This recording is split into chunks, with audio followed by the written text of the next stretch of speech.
Hello, everyone. I'm your host, Joanna, and welcome back to Rare Connection.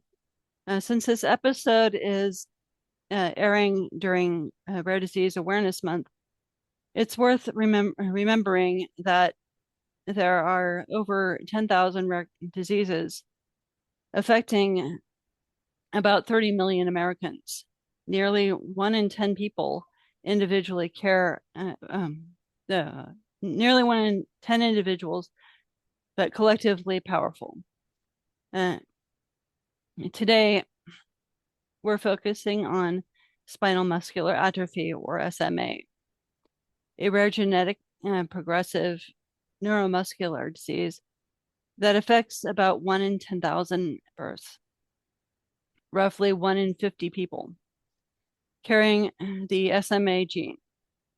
SMA happens when the body can't produce enough SMN protein, which is essentially for keeping motor neurons alive. Without it, muscle strength and endurance decline, affecting things like mobility, feeding, swallowing, and in some cases, breathing. But its impact to remember SMA does not affect intelligence.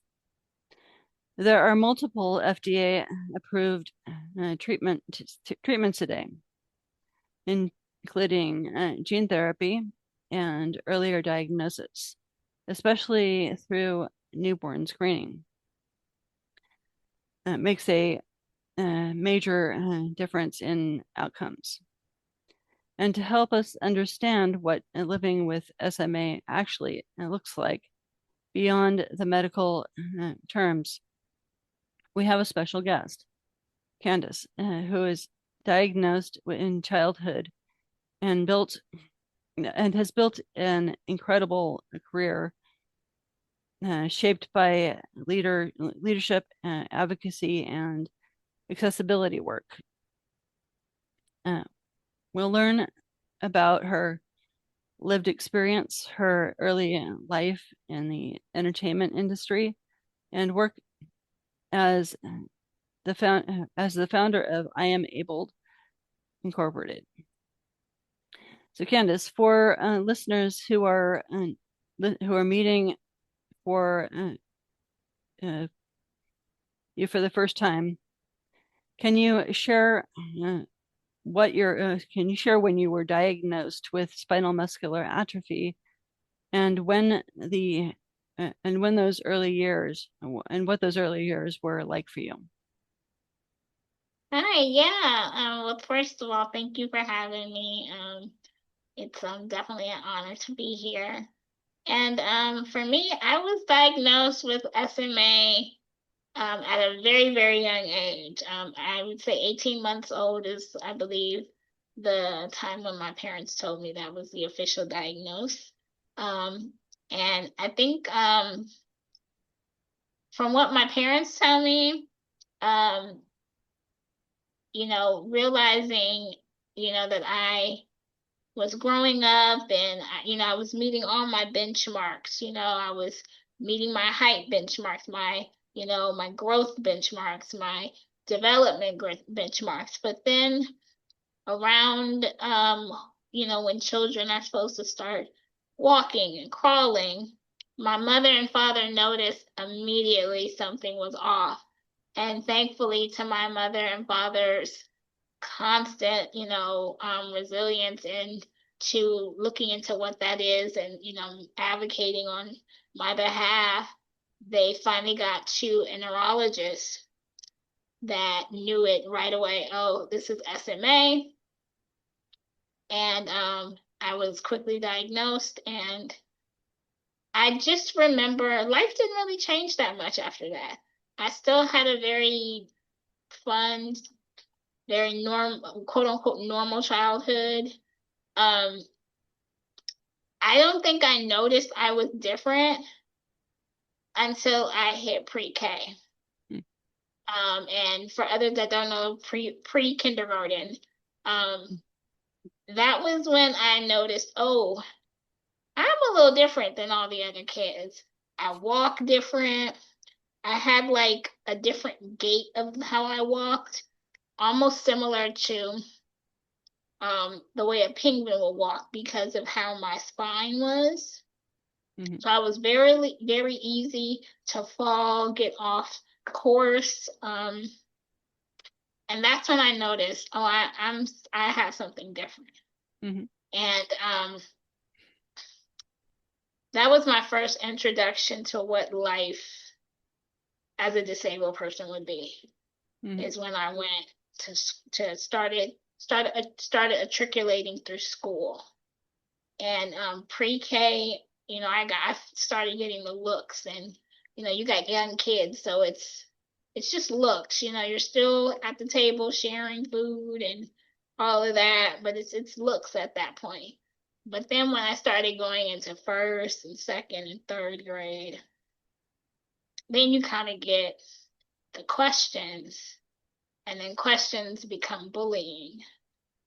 So I would say very early on, early 90s, I experienced a lot of bullying, a lot of what kids would call cruel treatment, getting, pushed, knocked over. And I don't know, for something in me, maybe it was my home life. I had great parents, great family. It never really, I never really got down on it. I mean, obviously, I would go home and be sad, but I never told my mom like I never wanted to go back to school, or I just said, okay, well, the kids were mean to me today. They wouldn't let me play with them. So that was my first introduction to you got to have tough skin. You're going to have to learn how to ignore the noise, and you got to find your tribe. So even in, elementary, I got picked on a lot and I got bullied a lot, but I also got great friends. I had a couple that were just like, I could go to them and we could just be friends. And it wasn't how different I was. It was, oh my God, did you see, Janet Jackson on TV last night? Or did you watch Michael Jackson on TV? I was just a kid. So, you got to find the people that you can just be yourself around. So Mm-hmm. those were like early stages of me kind of navigating my disability. And all this time I'm walking. I might be walking with a walker. Back in those days, I had like a larger stroller for if I couldn't walk far distances, I would get in, the stroller. But I still maintained a high level of independence by walking. Mm-hmm. It wasn't until I'd say maybe around 10, I was at my grandmother's house and I had like a freak accident, which I was surprised by. I was sitting on my grandmother's porch, and it's like a wrought iron and wood porch bench. And for some reason, my one of my legs was wrapped around the iron foot. And when my baby cousin came over, he's like 1 or 2 years old. He comes running down the porch and comes to grab me and hug me, and I bend down. And this is the first time where I'm noticing how weak I am. That he pulls me down. A 1 or 2 year old like is pulling me down, and my leg gets caught, and I break my leg into two places. And I had Wow. to get put in a cast that was from my like upper thigh all the way down to my toes. And because of the SMA, I didn't have the capabilities to hop or jump. That wasn't something I was able to do, so I couldn't use crutches. And they didn't have those little scooter chairs that they do now. So the only option was crutches or bed rest. And I'm a 10-year-old kid, So at that point, I'm bed rested for 8 months. And no one explained to neither my parents or me that because of my SMA, me being bed rested for 8 entire months of no movement, that muscle completely gone, atrophied. And when they took the cast off, I was no longer able to walk. And I think that I think I was around 11 years old, maybe around this time, and it hadn't sunk in at the time. The doctor and my parents are, kind of freaking out, and I'm just like, okay, well, maybe I just need more PT, or, maybe I need to rest it some more. And so my parents are like, okay, well, we'll just go back. And I'm happy that that happened when I was a child, that it wasn't fully registering what was happening. I kind of just went with the flow as a child. And eventually, the walker became a wheelchair. And eventually, the wheelchair was now the way I got around. And that was a defining moment for me because now I don't live in a world where ramps are around everywhere. I mean, you got to remember this is like 1992, 1993. The ADA had just been signed a couple years back, and it definitely wasn't being enforced. And I lived in a major metropolitan city like Los Angeles, so I can only imagine, what it would have been like elsewhere. So that was my first introduction to, okay, now you're really different. You are no longer walking when everyone else is walking. Now you can't get into certain stores. Now you can't go to people's houses. And it just changed everything. And so, yeah, I'd say around 11, 12 years old is when it no longer was just, I walked a little different. It was now, I am fully disabled. That's when it really hit me. Stay with us. We'll be right back. Hypophosphatemia is often underrecognized, but the downstream consequences, such as osteomalacia, fractures, and functional decline, can be substantial. To our listeners, the single most important actionable message today is to check aphosphate. It's not on the typical chem panel, so you have to order it when the story fits.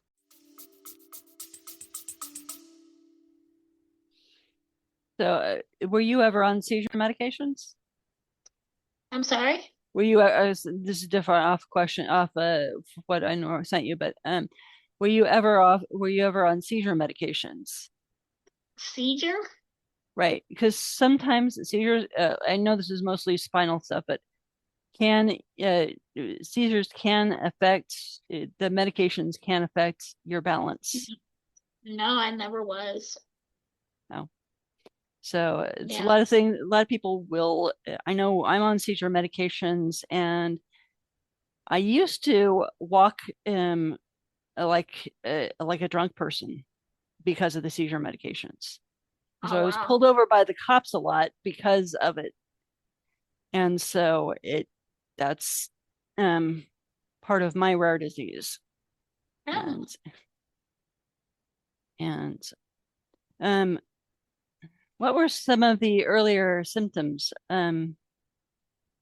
or challenges you remember noticing as a child?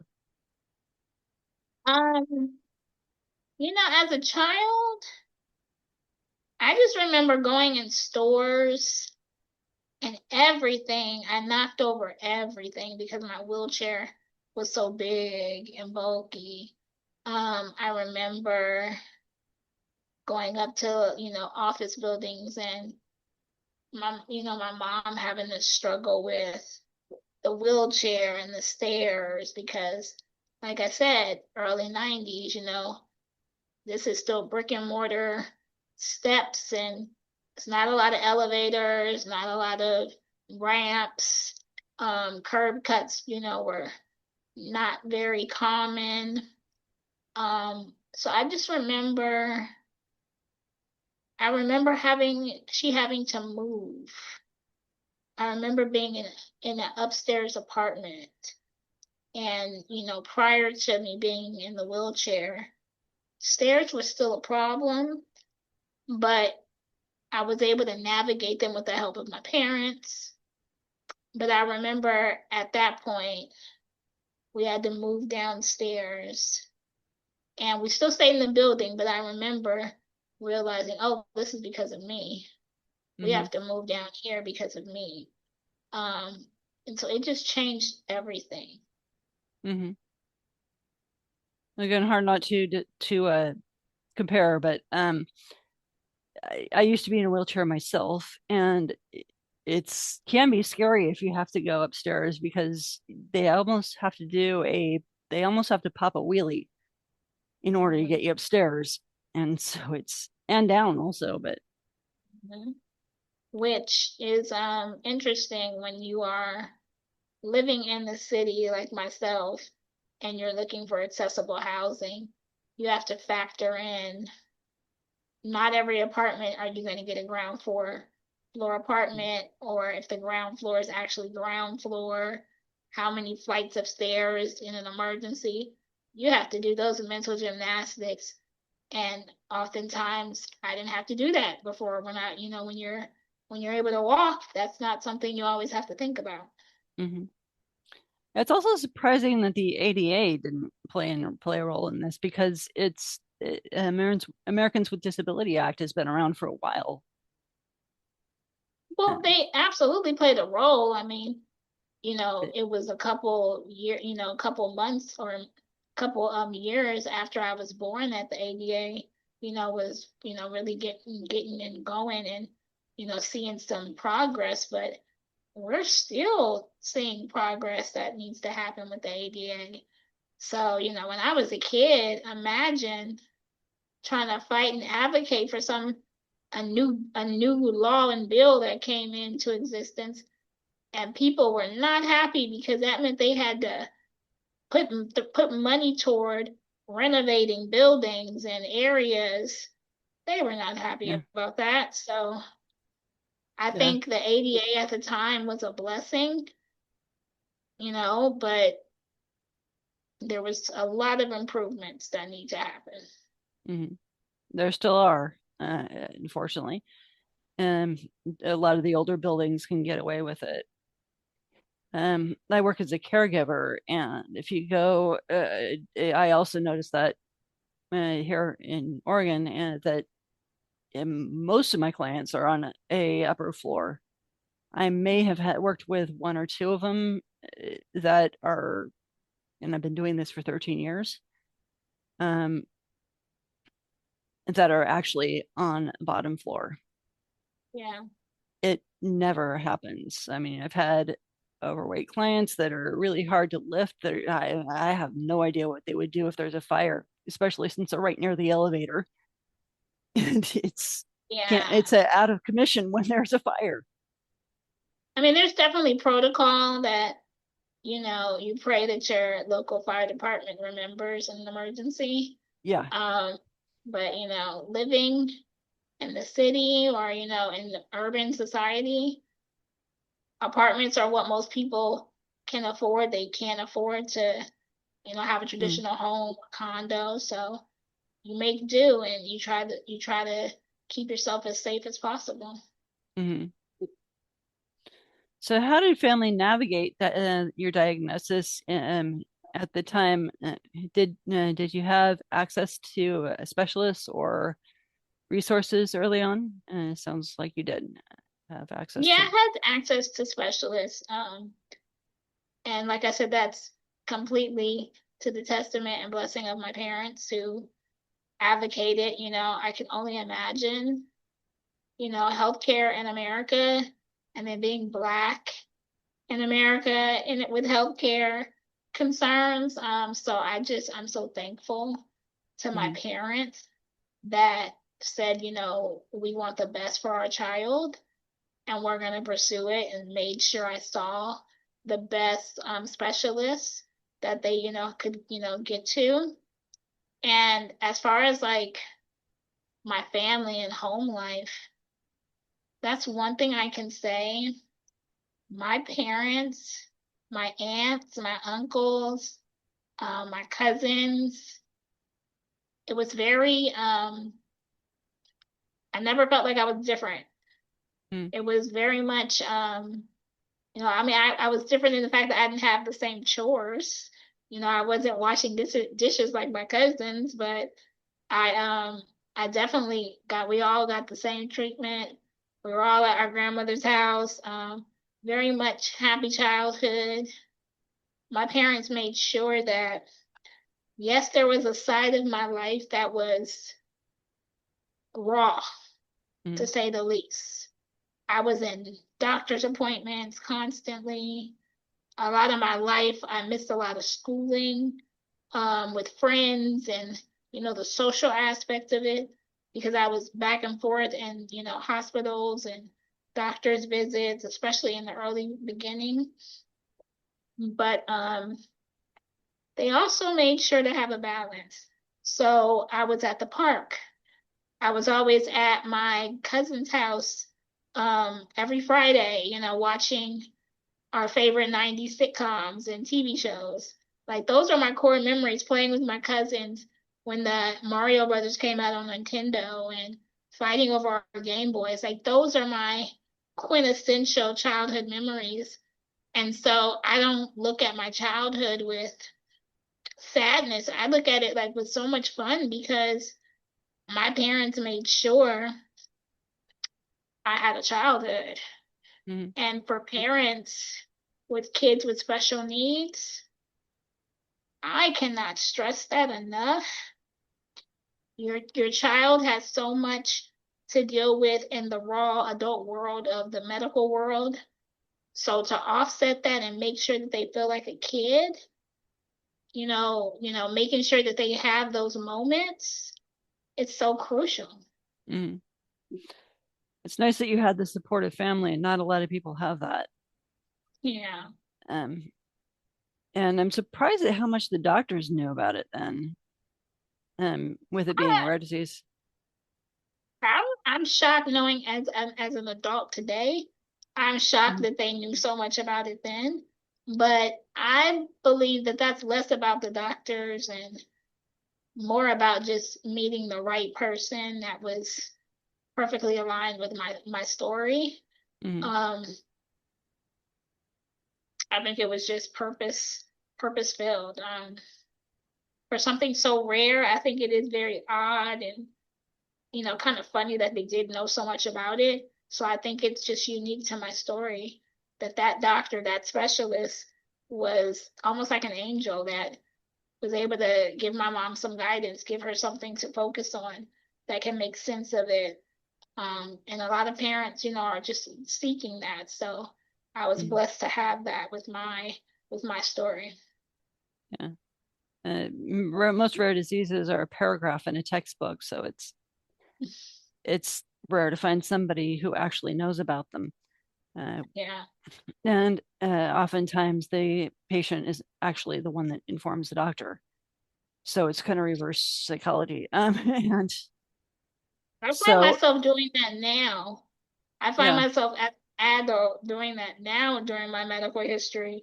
I'm educating the doctors, and I I have to remind myself to be patient because I'm like, why don't you know? This is not 1985 now. Like, why don't you know?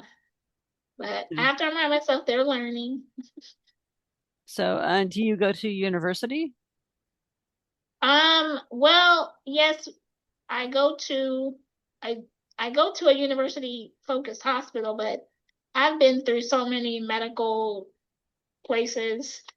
I think if you ask anyone with chronic illness, they've probably been to every hospital within their city and local county. They could give you an A to Z cheat sheet. So I say I've been through the whole gamut. Yeah.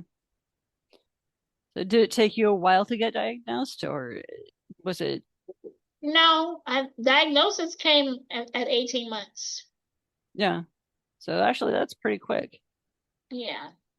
Um, a lot of people aren't diagnosed till 7. Yeah.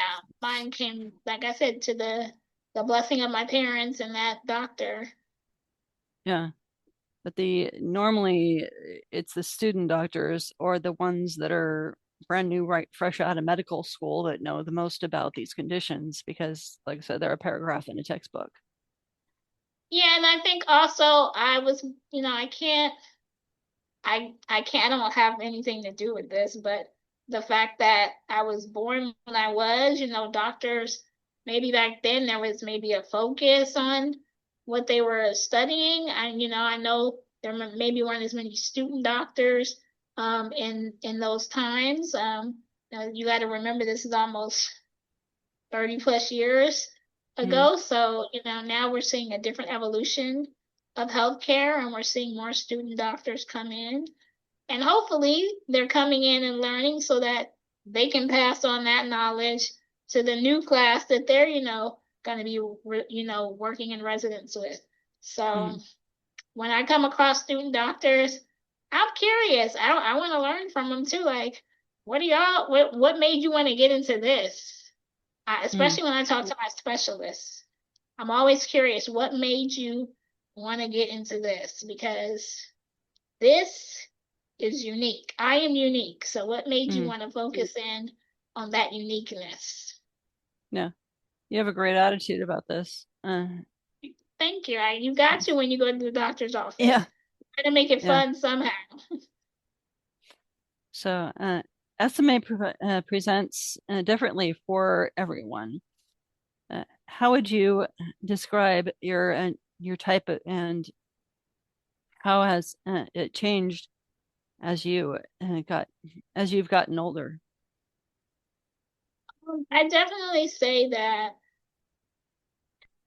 I remember being a teenager and a doctor. I couldn't tell if he was a specialist or not, but he just said, one day, Candace, you're gonna wake up and it's just gonna feel completely different. You're just gonna wake up and something's just gonna be completely different. And I heard that and I said, oh, okay, yeah, whatever. And then it happened. I would turn 30 and I got really sick, like pneumonia, cold, and with SMA, it weakens your muscles. So getting pneumonia or getting a simple cold is, very life-threatening. So I got really, really sick and my recovery, it wasn't the same. Mhm. And I said, oh, and it's funny because I reverted right back to that doctor. It's like my mind went in reverse, like a cassette tape. And I heard him say, Candace, one day you're going to wake up and it's going to feel different. And I said, oh, this is what he was talking about. And Mm, ever since then, it has progressively been different, mhm, progressively weaker. I remember being 18 and being able to put on a full face of makeup, being able to dress myself, transfer myself. My God, I was 18, moved out on my own, and I remember I could transfer myself from the bed to the chair. wow. And now I know, wow, I remember those days. And now at 40, I look good, I look young and fresh, but this body, she's tired, she's weak. Mhm, Um, and so that's what it feels like. It feels like I'm constantly tired. I don't have the same energy. What I used to do, it takes longer. It's harder to do. And that's mm, just the reality. Breathing is sometimes harder. Eating is harder. Um, some things are just non-existent anymore, like transferring on my own. I mhm. haven't done that in over 20 years. And that's not, I don't foresee that coming back. So I think it's also, I have little baby funerals, you know, in life. Like, oh, that version of me is done. I have to evolve into this new version of me. I know that can seem morbid, but that's just the truth. If you're living with a disease that is progressive, you have to constantly evolve. You know, people always say, well, I'm always changing and I'm always evolving.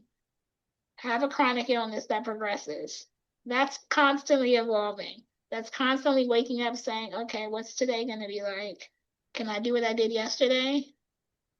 You know, am I going to be able to feed myself today, or am I going to have to wait until someone can help me? So I'm constantly having to rapidly evolve and balance my emotions at the same time, because I don't have time to freak out. And, you know, freaking out at 40 is not the same as freaking out when you're 5 and having a tantrum. You have to balance your emotions. So I have to constantly say, okay, well, what I could do a month ago, maybe I have to do it differently, and I have to learn how to be okay with that. So that's what I think the evolution of like my SMA looks like. Constant evolution, and just grace. So many people don't understand what SMA physically feels like. If you're comfortable, you mentioned about being tired all the time. Can you talk about the muscle weakness, fatigue, and that shows up in your disease, in your day-to-day life? Yeah, I would say I see it, you know, just almost in like the little things like typing. I used to be able to type so fast, so quickly. And now I got to take it a little bit slower. I even notice I'm using more voice to text options to kind of save my arm and finger energy for other things down the road in the day that I might need. I'm just more conscious of how I exert my energy, because I know I only have so much. And the best way I could try to explain it is, imagine a glass full of milk or water, and that water represents energy for the day.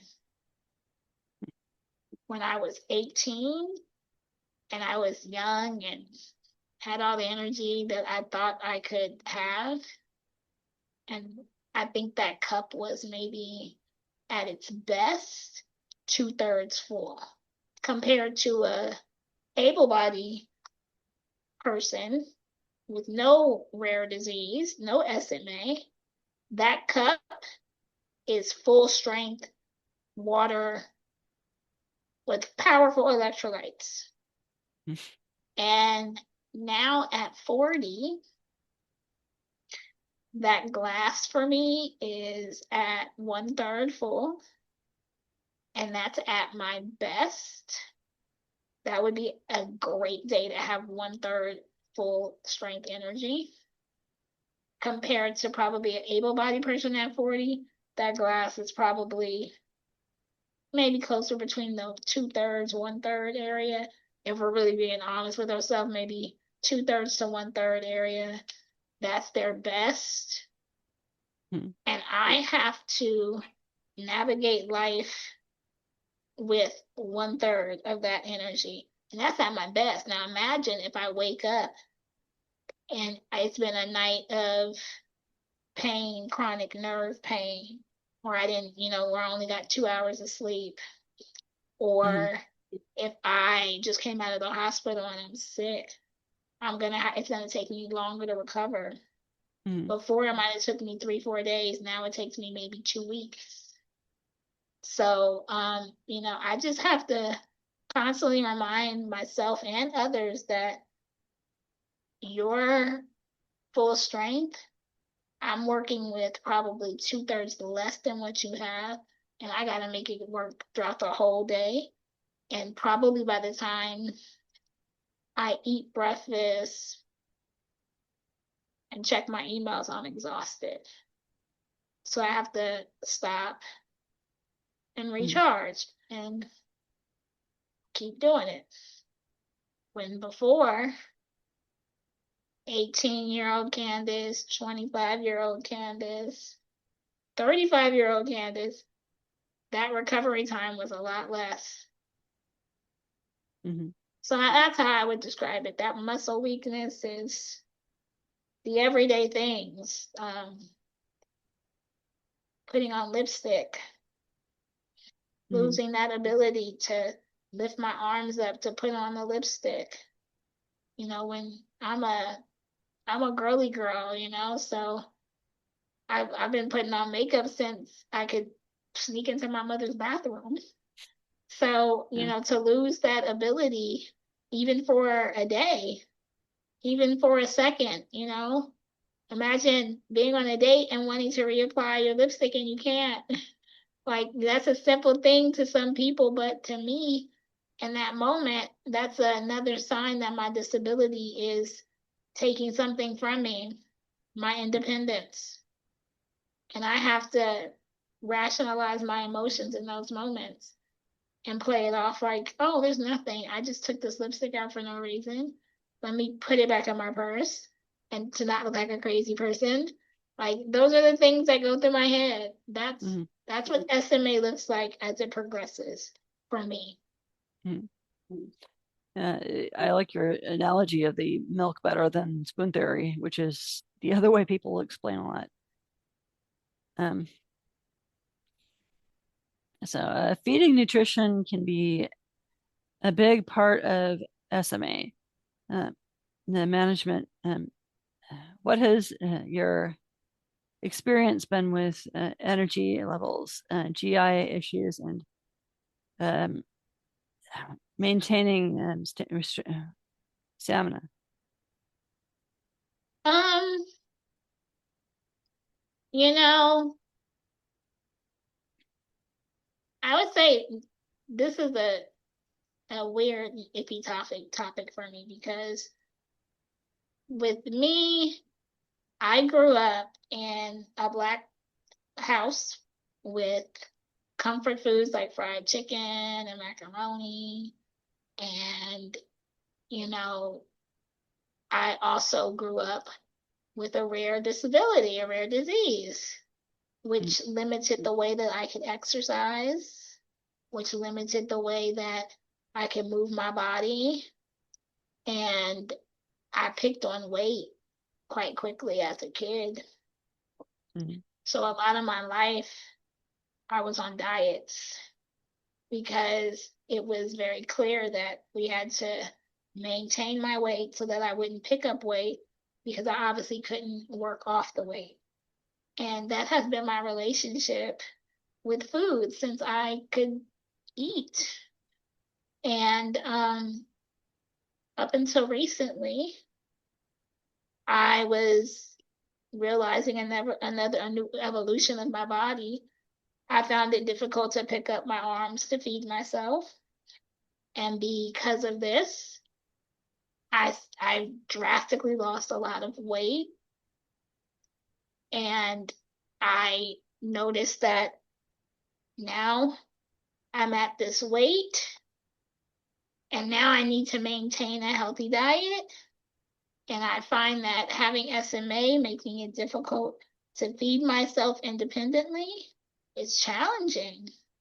And then when I had a surgery that caused me to have a urostomy, and that messed with my GI tract and all of that. And like now I have this new stomach and I'm trying to learn how to navigate that. So I think I just try to take it one day at a time. Having a new relationship with food and weight, and having a new relationship with my body and my stomach. Um, I think it's just trying to take it one day at a time and, having a better relationship with myself. So I just try to make sure that I eat enough to maintain, because as we all know, you have to fuel your body. So I try to make smart decisions instead of picking up chips, which I love. I love chips. Anyone knows me, chips are like everything to me. So instead of picking up chips, I will eat an apple. And instead of, drinking juice, which I love, I'll make a mint lemon water, and just, moderation, picking and choosing when I can indulge and when I, moderate that indulgence. Because we're only here on Earth once, so at least, earthly wise, we're only here once, so we might as well try to enjoy it, but make it last, as long as we can, and the healthiest way possible. So just making sure that I fuel my body with what it needs and not always what it wants. Because what it always wants is cheesecake and tacos, and that's just not healthy. Yeah. So we have to make better choices. So how has mobility and independence evolved for you over time? Well, like as I've said, just showing the weakness throughout my body, my muscles, that's really, attacked my independence. Um, and I say attack, I use that purposely because at times it feels like your body is attacking you. I wake up sometimes and I'm like, are we liking each other today? Are we in one accord today? Are you upset at me, girl? Like, what's going on? Um, and then some days, we're twinsies. So, it's just taking it one day at a time. But I notice, as far as some of the things I've lost or, notice, accessible housing, finding, things that are gonna work for me long term. When you're looking at housing, you have to look at everything. When I was more independent, when I had more ability, more strength, I didn't look at, certain things like what floor the building was on and the type of flooring I had, the counter height. I didn't look at all the things that I would need to make adjustments to. Now I do. Um, Purchasing a vehicle. For so long I rode public transportation, still ride public transportation. Now the evolution is, I don't know if that's the safest thing for me. I think being now the weaker I am, I think it'll be better to be in a car. So now I take Ubers and Lyfts, use more access, paratransit services, because I don't necessarily feel strong enough to withstand some of the jerks and the pulls on public transportation that I used to.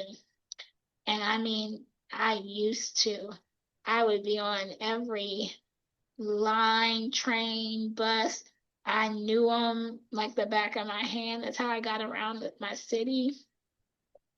And now that's not really an option that I feel physically safe for. So those are some of the adjustments I'm making. They're expensive adjustments. I'm not happy about them. But, it's life. You gotta evolve. With your disability comes different evolutions of that.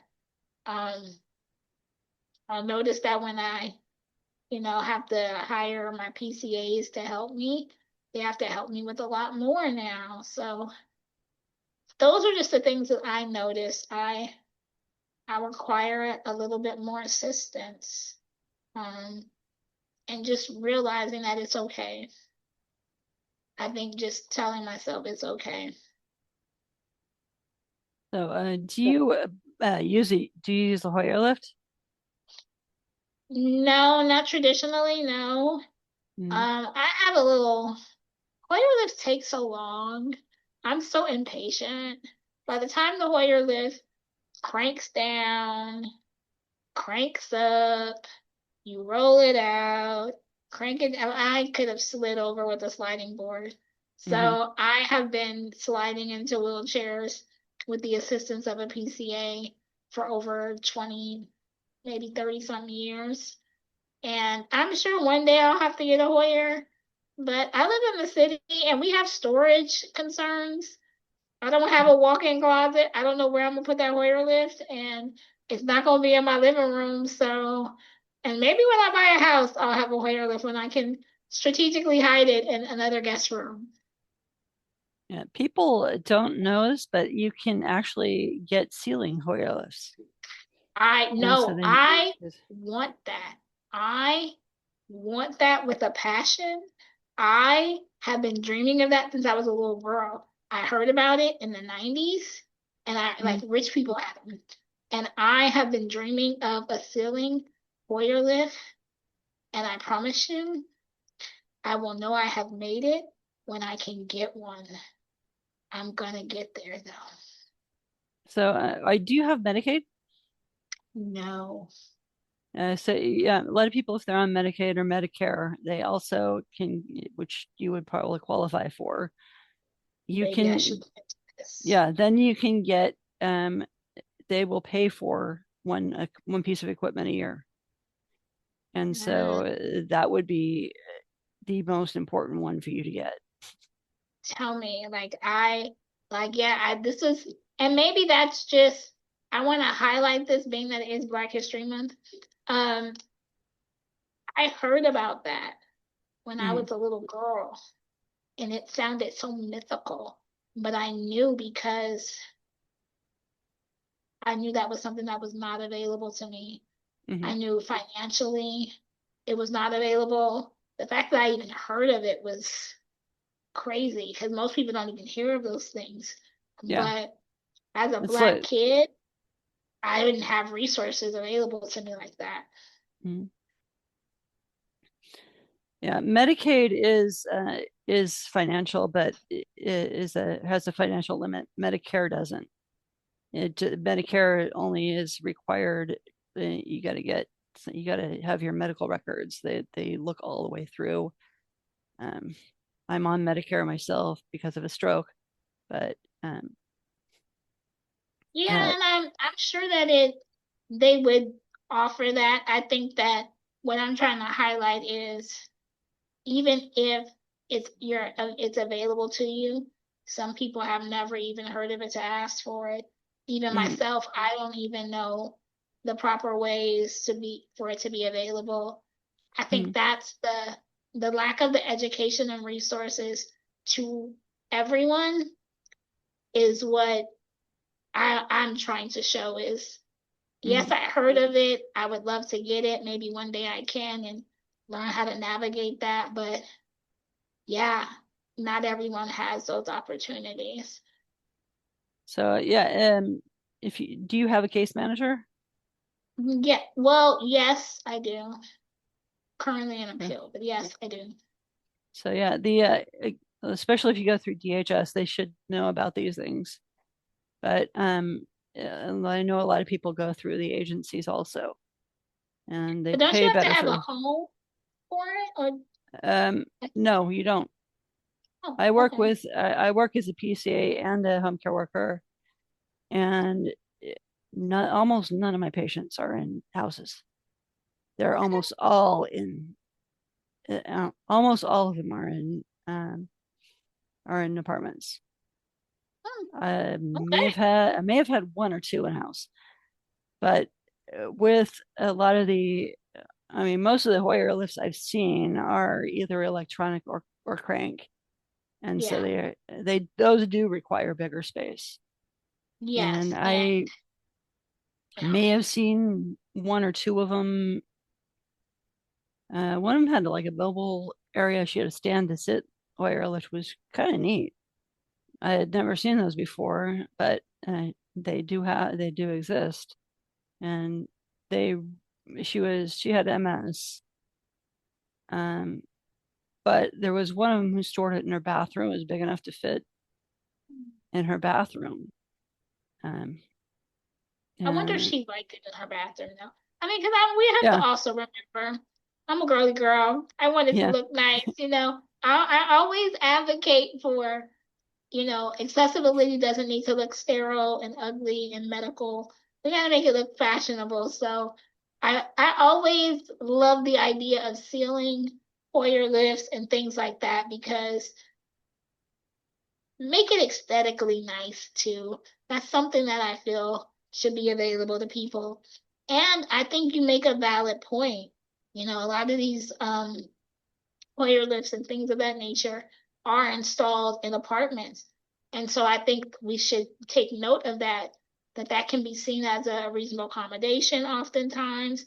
But if people don't know that or don't know how to advocate for that, and they think they have to own a home or have to have a private residence, you know, educating people on that is so powerful because I didn't know that, you know, I thought I would have to have a private residence. And maybe there is a way that you can get a ceiling Hoyer with other accommodations. So yeah, I think it's also just always good to highlight that, you know, in the medical field, you don't always know how to advocate and what to advocate for, mm-hmm, especially when you're a person of color.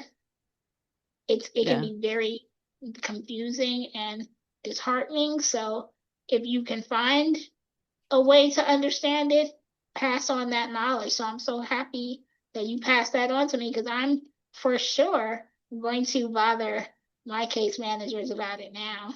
mm-hmm. Yeah. It might help to bring video footage or pictures of them because those are available on YouTube and other places Oh, also. I'm like a dog with a bone. It's gonna happen now. Yeah.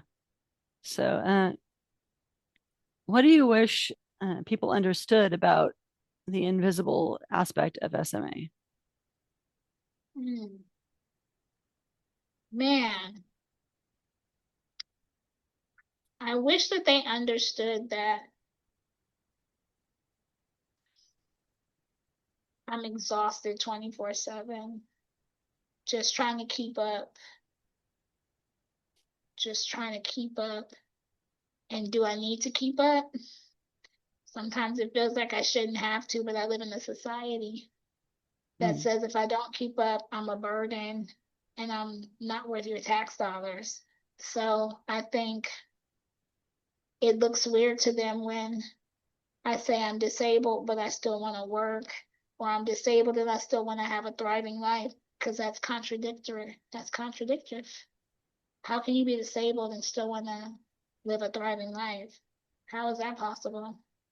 So yeah. that's what I wish they could see, the disability, that SMA, that the invisibleness of my disability in that moment does not undervalue, and it does not devalidate Mm, my disability as a whole. I can be tired one minute and happy one minute and be in chronic nerve spasms in the same moment. And I'm having to handle that while someone's in the middle of small talk with me at an event. mm-hmm, That's what, you know, that's what that looks like. So I just wish that people would give grace and see that you can be two things at once. yeah. Because isn't that what America is? Isn't that what we all can? We can be two, three things at once. We're not monolithic. I can be disabled and I can still be professional. I can be disabled and I can still be a leader. I can be disabled and I can still be an executive. I can be disabled and I can be a graduate honor student, Mm, but I'm still disabled. I'm still Black. I'm still a woman. I can be all of those things and still be extremely disabled. and still have value. Most of what you have to be aware of is the financial aspect of if you're working. There's a certain amount you can make, and so I think that that's something that should be re-reviewed. That's what I'm saying.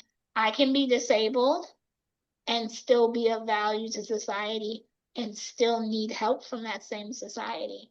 I'm not saying that I want to live off of that society, but as a disabled person, you should be able to still work and still be able to ask for assistance if necessary. If I need assistance, but I also want to be a member of society and have a job and live independent, I should be able to do that without being frowned upon or it being punished. But we live in a society that makes you want to choose. And if you don't choose, you're a wrecking ball. So I'm a wrecking ball. I know at least with Social Security, you have to, is what I mean by you have to fall under a certain income level in order to keep it from being cut or even completely eliminated. But I think a lot of that stems from the disability symbol being a wheelchair. And people don't understand that disabilities can be invisible also. There's actually, you make a good point. Yeah. The zebra is actually the symbol of a rare disease. And recently I found out the sunflower is actually a symbol of invisible disabilities. So I have a t-shirt that I created that has a zebra lying in sunflowers. And so that's on Buzzsprout. I love that. And I think,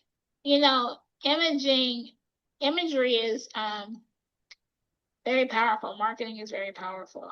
I don't think our society knows how powerful branding and marketing is. So you are saying something very powerful when you say that the logo of, disability is a wheelchair.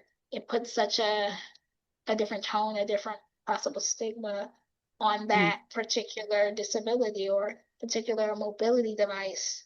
And I never thought about it like that, but that is very true. And maybe that's something that the community we need to maybe bring up or, reinvigorate that conversation because words matter, but symbols and how people recognize things matter. So I love that you translated that into, the giraffe and the sunflowers, making it more beautiful, making it almost more playful and more fun and more calm. Not a giraffe, zebra, but zebra, because zebra is the symbol of rare diseases. Yeah.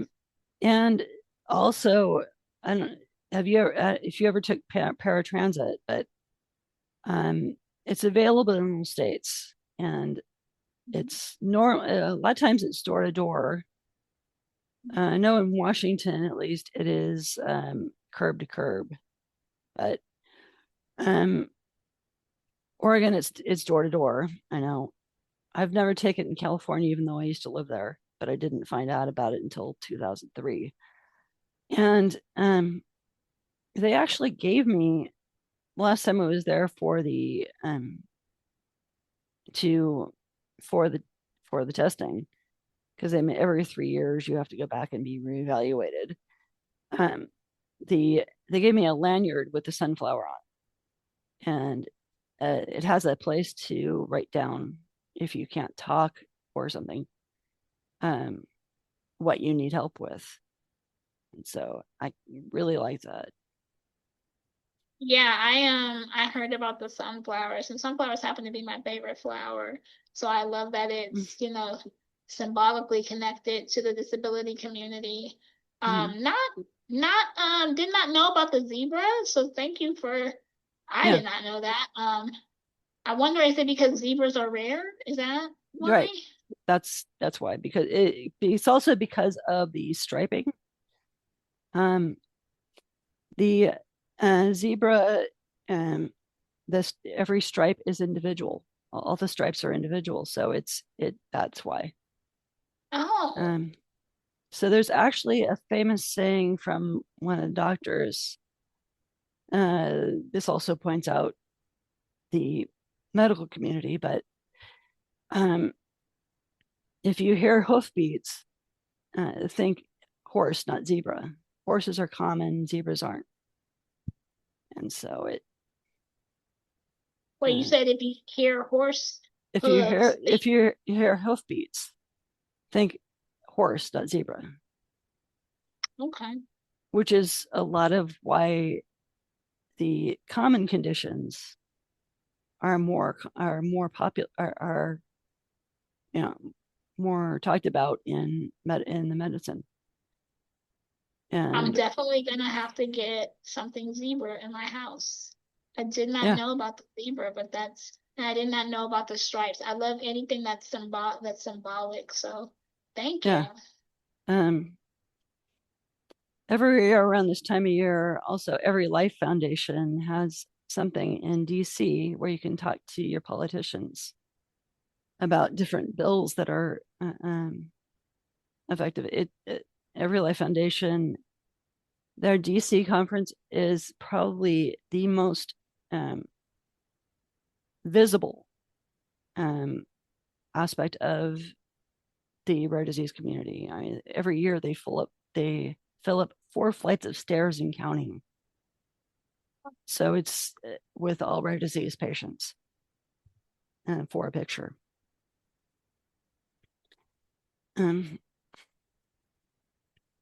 See, SMA has several FDA approved treatments, including gene therapy. Uh, what has your experience been navigating treatment landscape? I would say that I was very slow to it. Like I said, my background, being raised in a Black household, there was less talk about what can we do to change or fix, and I'm using those words in quotes, fix you, you're going to pray about it Mm-hmm. and you're going to be grateful for life. And I mean, all of that is true. But there was no conversation about clinical trials or anything like that. I didn't have that conversation until I was 38 and I was Mm-hmm. at a conference and I met a woman that changed the trajectory of how I saw my disability and life going from that point. Um, she just really opened my eyes to the fact that, yes, it's different. Yes, it's something that is foreign to me, but there's no harm in just looking into it. And I Mm-hmm. think had she forced me, pushed me, I'm almost like I'm stubborn, very stubborn. Mm-hmm. So had it been forced, had I felt like it was a sales pitch, I would have been turned off immediately. Mm-hmm. But she came to me in a very comforting way and introduced me to the different options that were available in clinical trials. And it took me about a year after that of me going to different local, like disabled or disability events in my community, and asking people, like, hey, have you heard of this thing? Have you heard of this drug? Have you heard of this? Oh, you're on it? What does it make you do? How does it make you feel? I mean, I was talking to people on trains. I met a friend on the train that was going through a similar procedure, and I said, oh, well, how do you like it? And I mean, I did my due diligence, and I was just asking people, and I still was uneasy. And then I finally went to my doctor and got resistance. Mm-hmm. And I said, oh, well, this is odd. And so I went back to the woman that introduced me to it and said, I think I might be interested, but now the medical piece of this is causing a block. And when I did not stop pursuing it, I changed my insurance. I changed the insurance that I had been on all my life for 30 plus years. And I said, if I want to see something different happen in my medical journey, I need to do something drastic. And so in my advocacy moment, I said, all right, are you going to stick to what you know? Or are you going to pursue something that it might be a mistake? It could have been a mistake. Or it could be the most beautiful decision I made. And I changed my insurance, and it's been the best decision I've ever made, is to, really open my mind to clinical trials and, modern medicine and what can really help prolong the happiness in my life. Because everyone says, you want to prolong your life, but you don't want to prolong it if you're in constant pain and sadness. You want to prolong a life that's filled with joy and happiness. So this gave me the opportunity to still live a happy, thriving life. Yeah, a lot of people don't know there's global clinical trials also, which is the last episode I just did. And sometimes I was told they will pay you for some of the travel costs also, which is wow. It depends on the sponsor and how rare the condition is, but it's because they're in desperate need for people for these trials. I'm on a clinical trial now. That is something that I need to be more open to. Like I said, I'm very new to this. So we need modern medicine to do these trials so that we can have better futures in medicine and better outcomes. So we do need people to volunteer and, provide their acts of service. So I'm trying to get more used to the fact of, I'm trying to open my mind to being more open to trials. I think for me, it's a slow build. I never want to, I'm okay with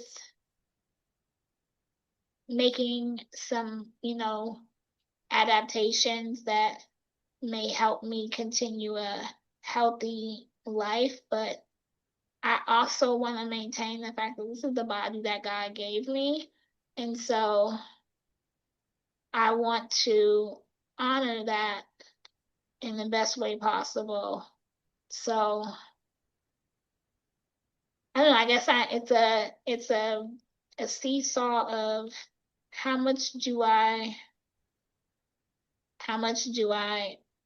try to change, and how much do I love, because this body has gotten me through 40 years and she's not too shabby, so I don't know. I think the more I learn and educate myself on clinical trials, I'll be more open to it. But I'm very happy that I allowed myself to do this and to be open to it for this purpose. Because it's really changed my life. Yeah. So I know you can only be on one drug at a time with the clinical trials, but there's different trials have different amounts of time in between those trials that you can have. Probably also varies by location. There are certain most of what goes on with clinical trials is international. There's very few differences, but the international laws with clinical trials have been around since World War II. So it's, but the paperwork is what varies a little bit. and because I've talking to two people who do clinical trials, and so and there's one on drugs also. The you can go to there's actually an ongoing trial for SMA right now. You can go to clinicaltrials.gov to find out about it, but I see it circulating on my Facebook page quite a lot. Nice. For families, early access makes a huge difference.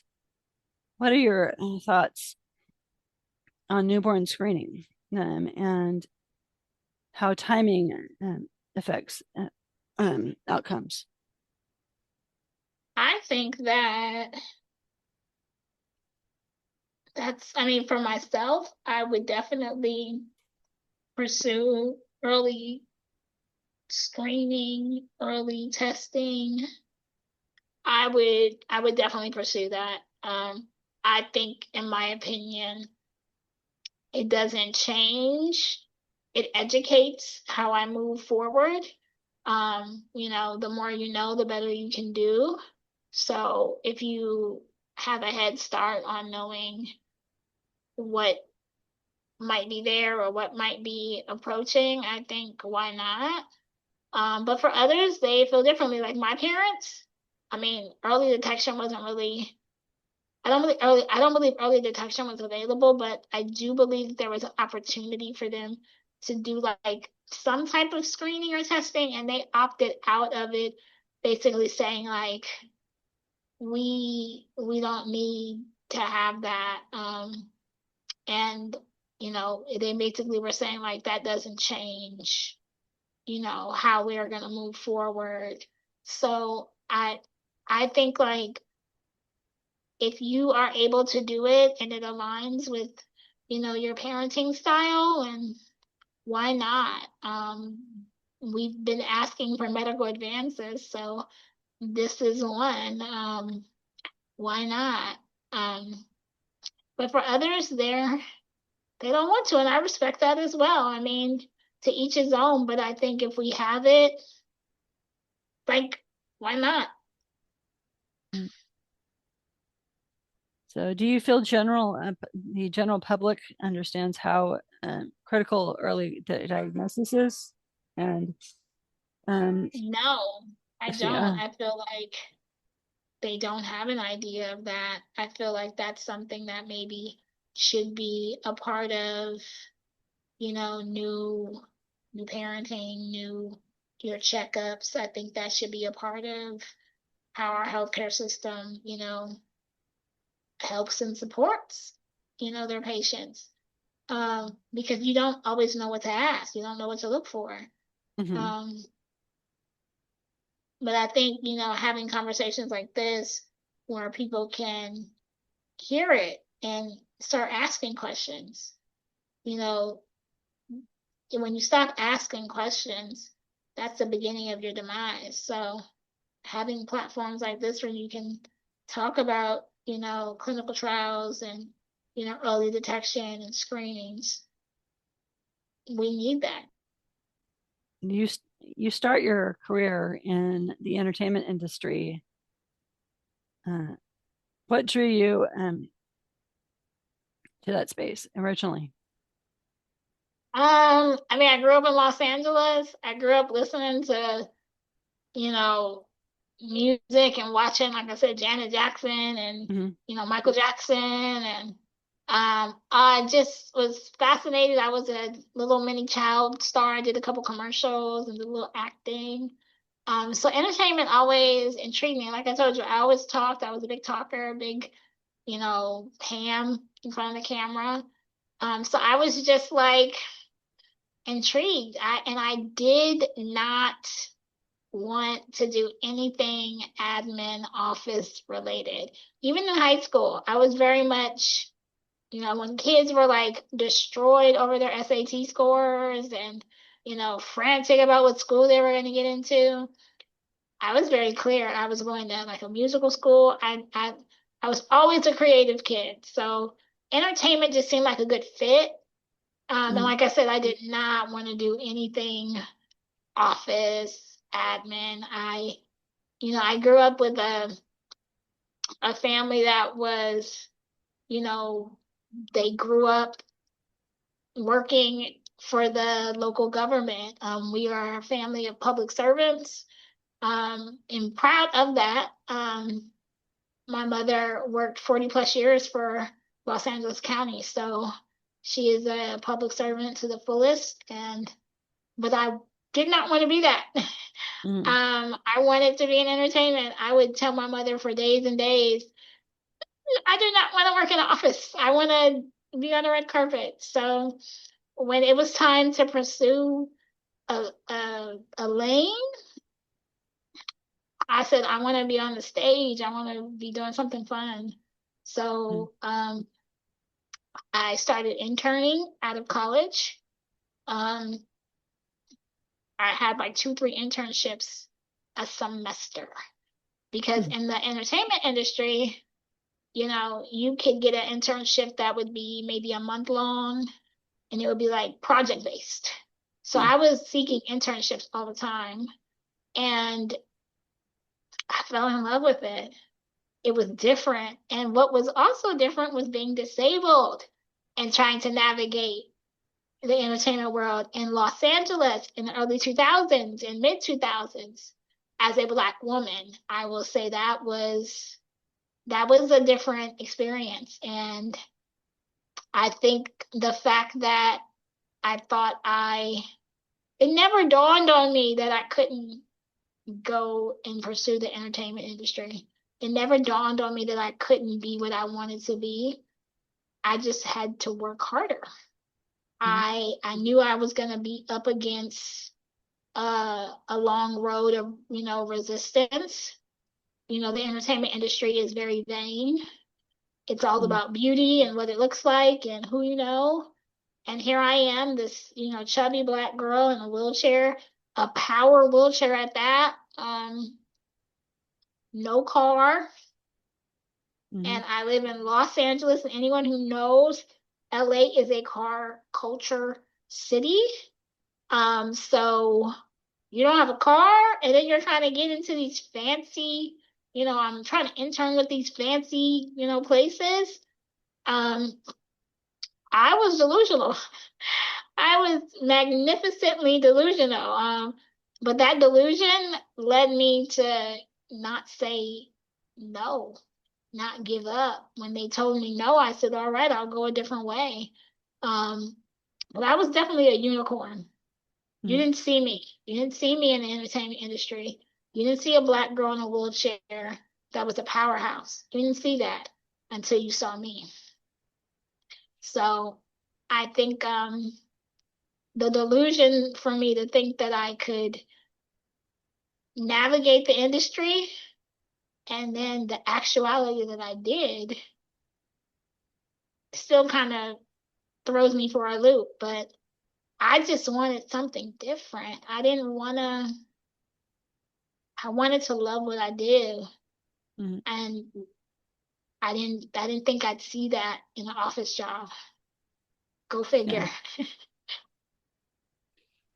At what point did you realize the entertainment world wasn't going to work for you, wasn't going to align with your long-term goals Um, or health needs?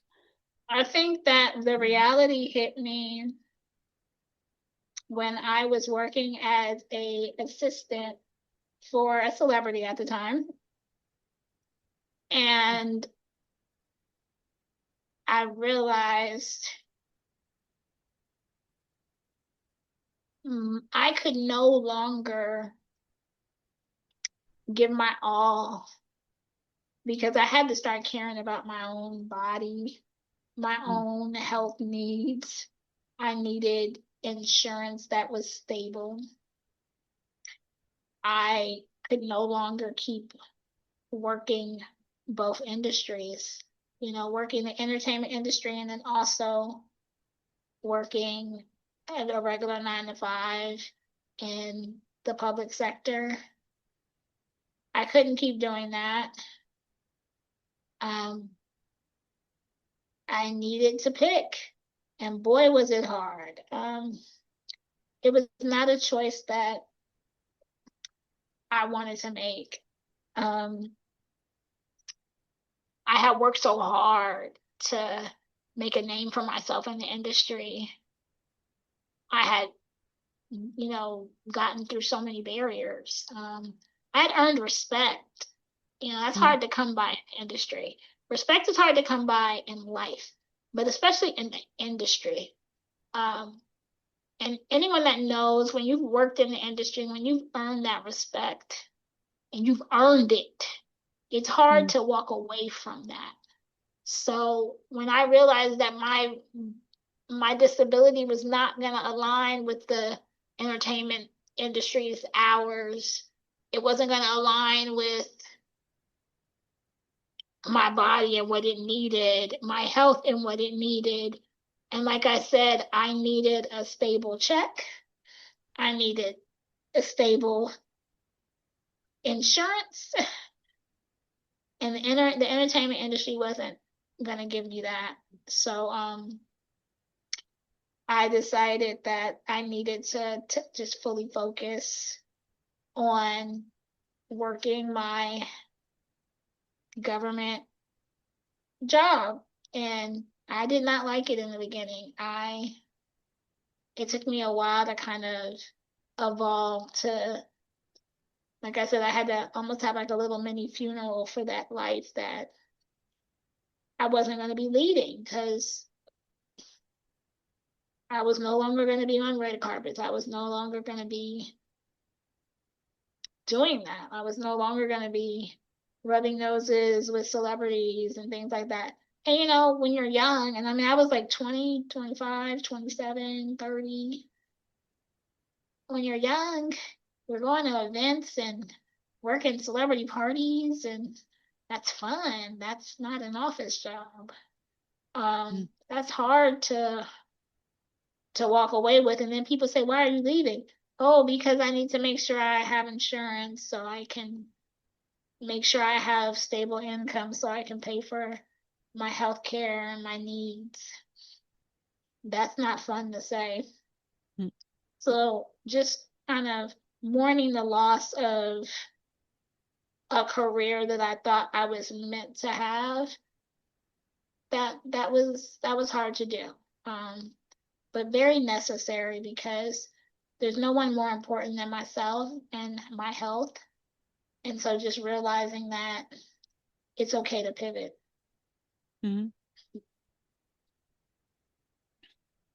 So, where did you choose to go between the two? I mean, Oh, you well, said you had to make a choice.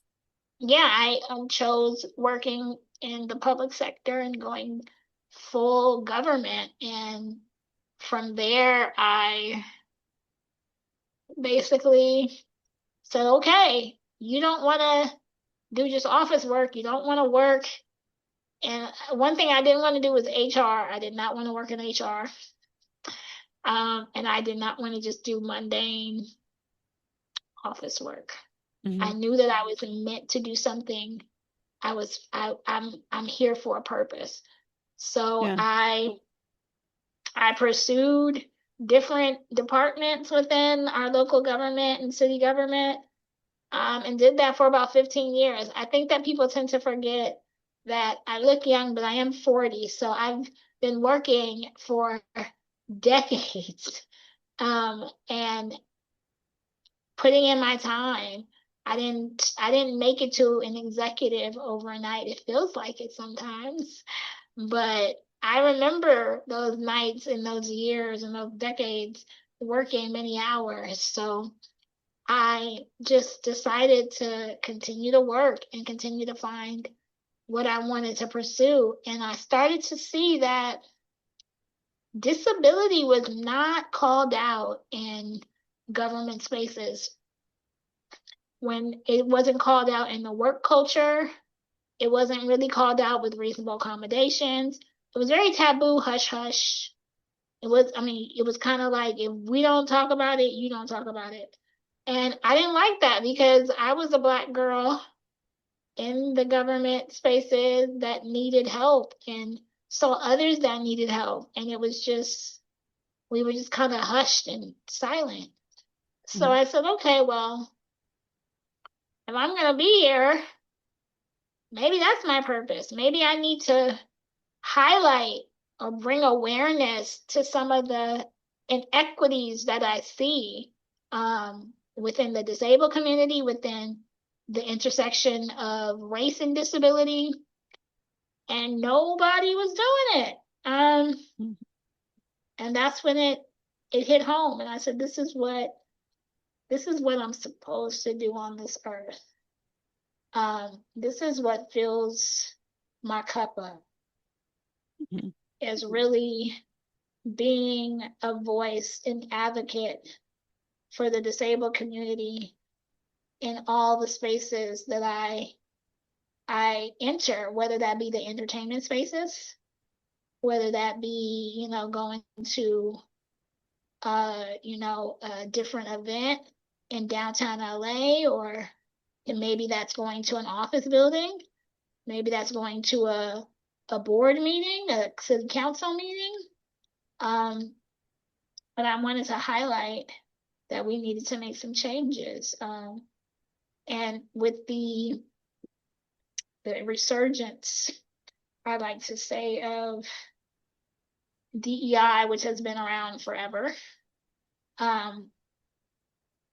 they started posting positions at, you know, my place of employment for these roles. And I just started applying. And when I got into DEI, I started to see again a gap in accessibility. And so I started bringing that to the forefront and focusing on DEIA, and started providing trainings, doing speaking engagements, and really bringing inequities and how we call them out and how we readjust our mindsets. I started really calling that out, which led me to my most recent role, which was Chief Equity Officer for the state of California's Department of Rehab. And I wouldn't have made it to that level had I not left the entertainment industry, pivoted, and moved over to public service and like really focused on that. And I'm so happy I did, because that's where I think voices need to be heard the most within our systems, our medical systems, our housing systems. You know, it's all fun and games when you can, you know, watch a football game, or you can go to a football game, or you can go to a fancy event. That's fun and games. But disability affects you every day when you can't get to your local bus stop, when you can't find local transportation, when you can't find accessible housing, when you can't get a job. That is when I see disability really affecting people, and not when they can't get into a one-off party. It affects them every day when they can't get to their local supermarket, or they can't get access to care. So I wanted to be a part of the solution to that. I want to be a part of seeing the solutions to systematic change.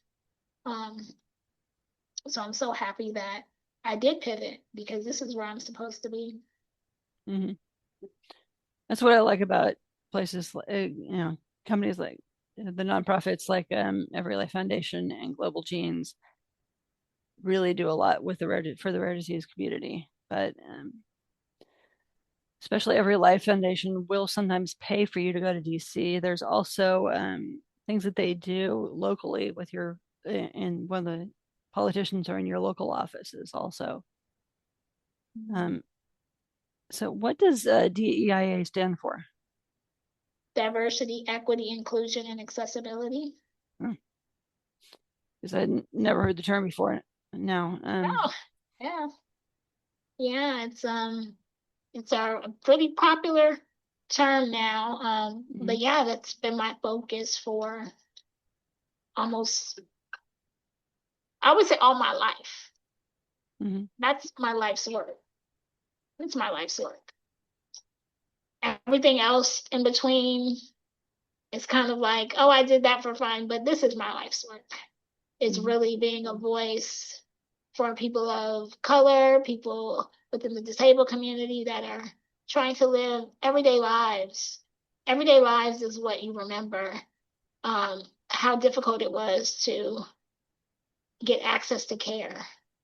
Mm-hmm. That's what you remember. You remember how difficult it was to get to the train stop because of the path of travel. So this is my life's work, to uplift the inequities that are within our community, our culture, our workplaces. Because yes, it's fun to go to a concert and have it be accessible and have amazing ASL performers and, great. But when you come home, is it accessible? When you go to your doctor's office, is it accessible? When you're looking for care, can you find it? Or are you hit with isms? Are you hit with systematic barriers? So that's what my life's work is. And I will continue to do that with passion, fatigue, dry eyes, no sleep. I will do it because if I'm not, what representation will the next generation have? I didn't have that representation. I didn't see people of, my color with a disability on TV or advocating in, courtrooms and workplaces. I didn't see that. So Mm-hmm. I will be that for generations to follow. Because if you don't have a roadmap, you don't know what road to take. Yeah.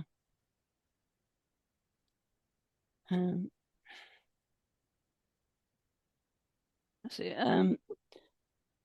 Were there moments that in that industry that pushed you toward advocacy, shaped what you wanted to change? Well, yeah, I definitely working in government offices and government spaces, public spaces. You have to learn how to advocate and also do it professionally, also do it with tact, because a loud screaming voice will not get heard. It just won't. So it's taught me how to advocate with intention and purpose. Mm-hmm. And I got there and I got that because it wasn't available to me. I got hit with so much discrimination and in your face microaggressions. Oh my goodness, the things that I've had to deal with. And I did it not knowing what I was really, I guess, taking in. Mm-hmm. I was just trying to survive. I was just trying to work. I was just trying to pay my rent. I was just trying to go to school. I was just trying to have a life. And Mm-hmm. when you're a person of color with a disability, that can be difficult. When you're not a person of color and have a disability, that can be difficult. I just happen to be bold enough to come out and say, we need to do better. Mm-hmm.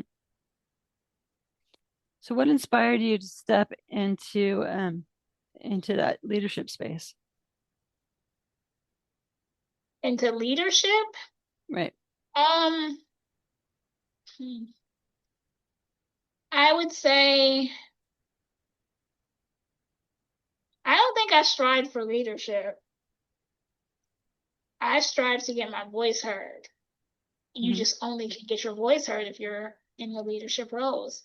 That's how our society is set up. Mm-hmm. Because remember, I didn't want to be in corporate America. I didn't want to be in office work. So I didn't strive to be a leader in that aspect. No. I just refuse to take no for an answer. I just wanted my voice heard. Yeah. And to do that, I was told, well, you got to be in that room to get it heard, or you got to be at that level to get heard. Oh, okay. So that means I got to promote. Okay. Well, that means I got to go back to school. Okay. And I'm going to do it. And I just happened to do it within a quick time. And I found myself at the executive level in our state government at the age of 40. And I was sitting in a room where I was one of the only people of color. And even in that room, I said, okay, you're here. What are you going to say? What are you going to say? Because now you're here. What you say matters. So that's how I found myself in leadership. It wasn't because no one grows up and says they want to be a chief equity officer. Nobody says, you know what I grew up saying I wanted to be? I wanted to be a gymnast. I wanted to be a figure skater because I used to watch the Olympics with my grandmother. And I wanted to be a singer. That's what I wanted to be, not a chief equity officer. No. But the chief equity officer puts me in the room that allows my voice to be heard, where policy can change, where mindsets can change. So here I am. Yeah. Yeah, it's always fun to watch the gymnasts because it's something I wish I could do because I have a rod in my back. It's kind of impossible for me to bend that way, but I love watching them. Yeah, Do the I just still watch them. yeah. Yeah, I used to want to be a gymnast and a figure skater. Like Yeah. 8-year-old Candace would tell you, what are you gonna be when you grow up? I want to be a figure skater. I thought figure skating was like the coolest, and I still think it is. I think it's the coolest thing ever. I did not tell people I wanted to be a leader in office management and be an executive. That was my mother. That was my mother. My mother was that, and I wanted to be something that was completely different. I wanted to be in entertainment. Yeah, acting So, seemed like a perfect role for you. It's from what I hear about you as a child. and I think my mother and my family and my friends would agree. But that just tells you what you are purposely aligned to do will find you if you allow it. Because I was pursuing something completely different. And what's even more confusing is I was good. It's different when you pursue something that might not be your purpose and you might not be so good at it. So it's kind of like, oh, go back to what you know. But no, I was good. I was good. I was well liked. I was well sought. So I had no reason to stop. But sometimes you got to move with how your life is supposed to go and where you're supposed to be. Not always what you want, sometimes where you need to be. So, what gaps did you see in the disability representation that motivated you to start I Am Disabled, I Am Abled Incorporated? I think the gaps that I saw was from the ages of 0 to 18, the medical and disabled community has a good way of uplifting and helping. But when you turn 18, and from 18 till about 55, 60, they drop you, in my opinion. They drop you. And you are kind of like a goldfish flopping in and out of water, trying to figure it out. You're trying to figure out this new medical system that now sees you as an adult. And if you're in school, you're trying to advocate for your educational edification and rights and benefits. If you're trying to live an independent life, you're trying to find accessible housing. If you're trying to just live, you're trying to afford groceries and medical bills, and they drop you. They don't give you a roadmap. They don't tell you how to navigate this thing called life with a disability. They don't tell you what to expect. And I created I Am Able because I wanted to create a safe space for people with disabilities to be able to come and gain insight, help, support, whether that be transitioning from high school to college or high school to moving out of your parents' house. You know, I wanted to be able to show that. I wanted to be able to show that maybe you want to go to community college, maybe you want to go to a four-year college. I wanted to show that. I wanted to bring people together that could be mentors and provide guidance to people that were seeking this. I wanted to train other industries on how to talk and, relate to people with disabilities, how to function in society with us because we're not foreign, we're a part of society. That's what I Am Able really stood for because that wasn't available. Mm-hmm. Remember, I had to go through college, high school, junior high. I had to go through all of that without that representation. That did not exist for me. I did not have that. There was none of that for me.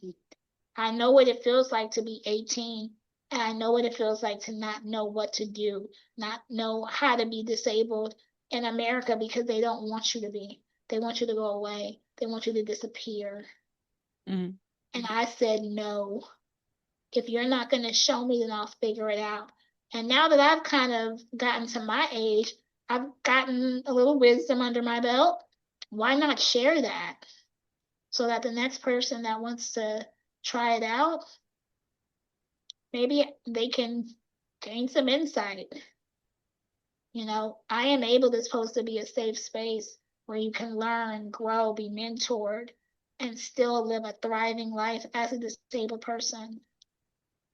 I want people to know that you can still live a nice, amazing, thriving, passion-filled, purpose-filled life with your disability.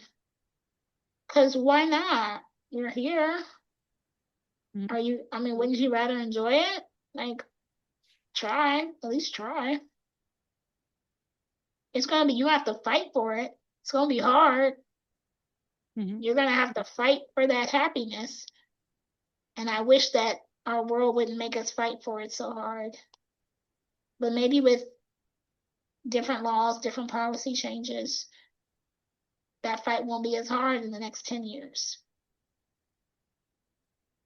Can you share the mission of I Am Able? The type of training, trainings or programs you've built? Yeah, I provide disability awareness and trainings on language, on how to navigate within the workplace, accessibility, reasonable accommodations.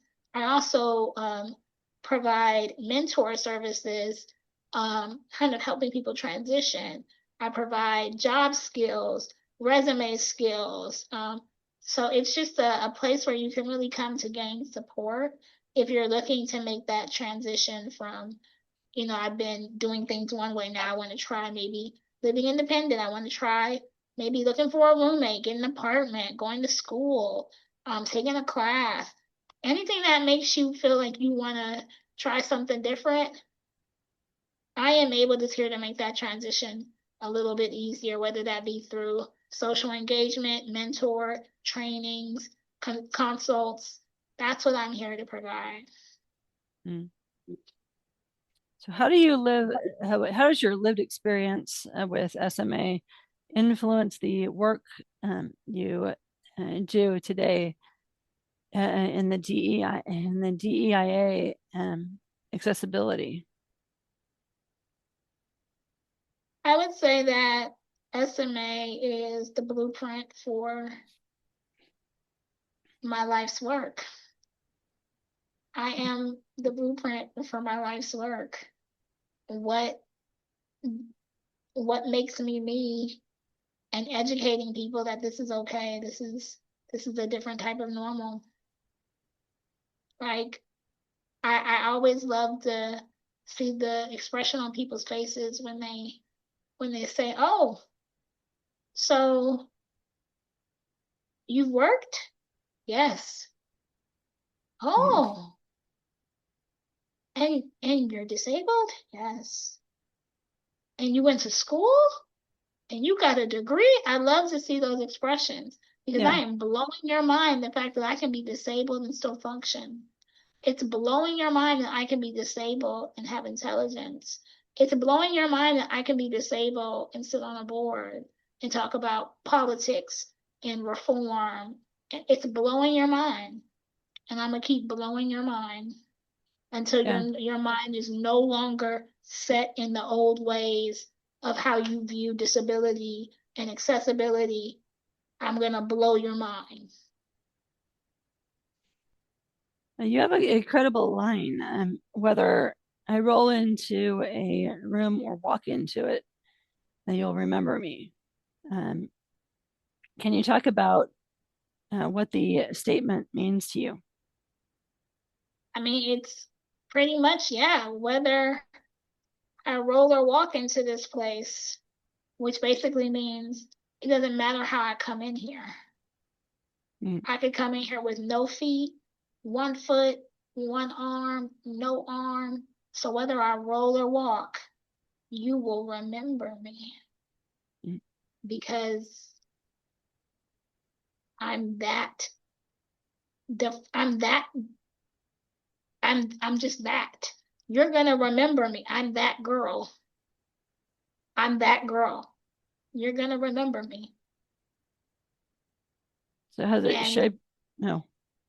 no, Mm. and I would say that it shaped the way that I live my life because I have to leave a lasting impression.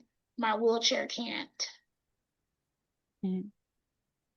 You know, when I used to network as a college student, I used to say, "Oh, I'm Candace, the girl in the wheelchair that you met," because that would be how I would single myself out. Because I highly doubt that you met another person named Candace that was in a wheelchair, while we were talking about scholastic aspirations. So that would be how I would single myself out. And Mm. they would always say, "Oh, Candace, yes, I remember you." But I stopped doing that and started just saying, "Hi, this is Candace. I met you last week and we discussed such and such." And they still had the same response because I'm that girl. You're going to remember me whether I walked in here or I rolled in here. You're going to remember me because why wouldn't you not? I'm amazing. What message um, do you hope people, especially young disabled individuals, um, take from your story? I hope that I think that I've always prayed that when somebody maybe is feeling down or maybe feeling like they don't know which way to go, they're having a moment of despair, Mm. that something I said or something that I did reminds them that it might really suck right now. Like it might really suck really, really bad right now. But it sucked for her too. Mm. But somehow she got through the suck and she's able to have a better day or a better experience. I want someone to see that I got through the suck and they can too.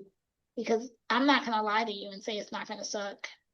I'm not gonna I'm just not. Why would I do that? It's gonna suck. There are gonna be days when you were tired, when somebody tried you, when somebody said something to you, when it could be your own family, your own doctors. It could be your own partner. It could be a stranger in the street. It's gonna suck sometimes, but you get through it. And you want to get through it so that the person behind you knows that, oh, it gets better.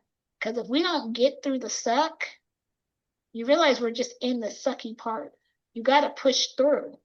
So you got to get through the sucky, nasty, the horrible part to get to the rainbow.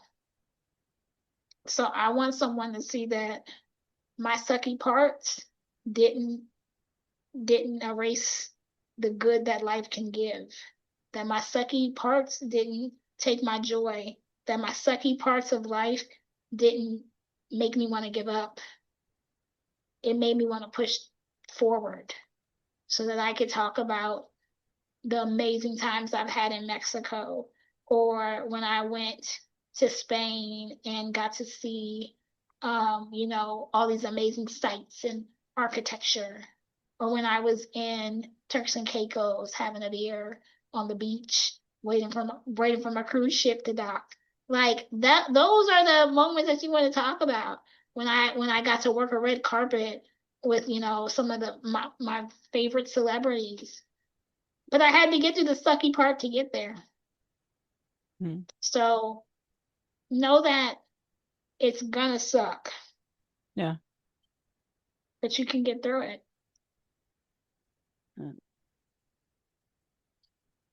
I think people in the medical field are scared to say that. Mm. Even parents are scared to tell their children that. And I get it. So you don't have to tell them. I'll tell them. It's gonna suck. But it's okay. We'll get through it. How do you stay grounded and motivated while living with a progressive condition like SMA?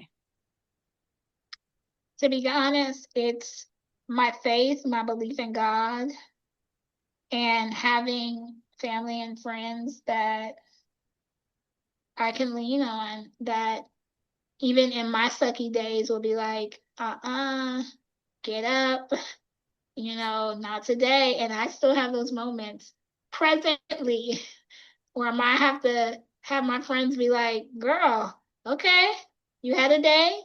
Let's watch some TV and get through it. And tomorrow's a new day. I still need those friends. I still need my tribe.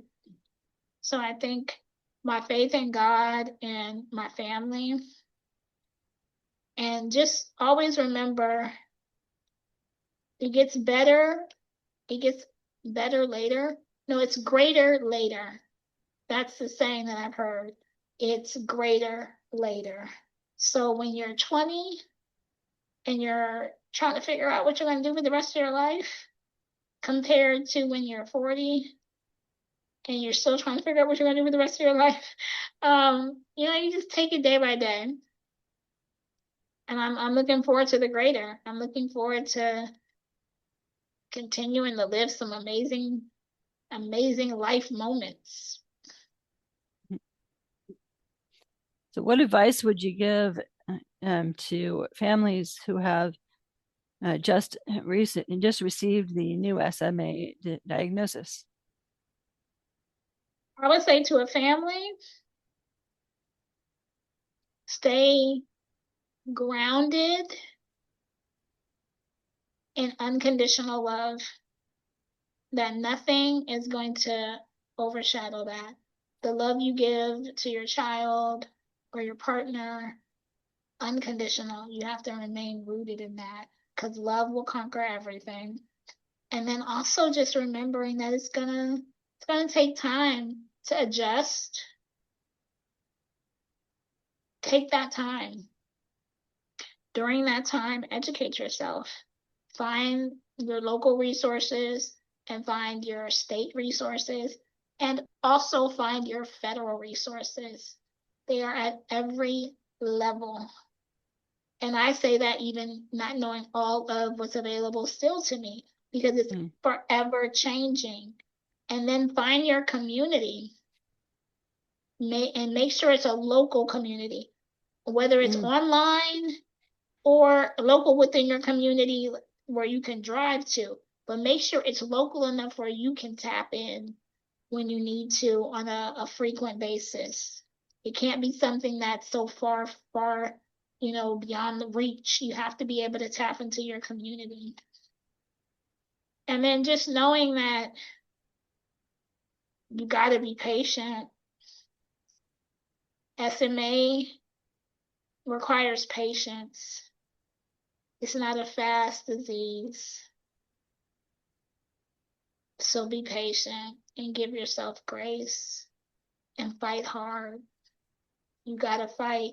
Anybody with SMA has to understand that fight is internal. It's never external.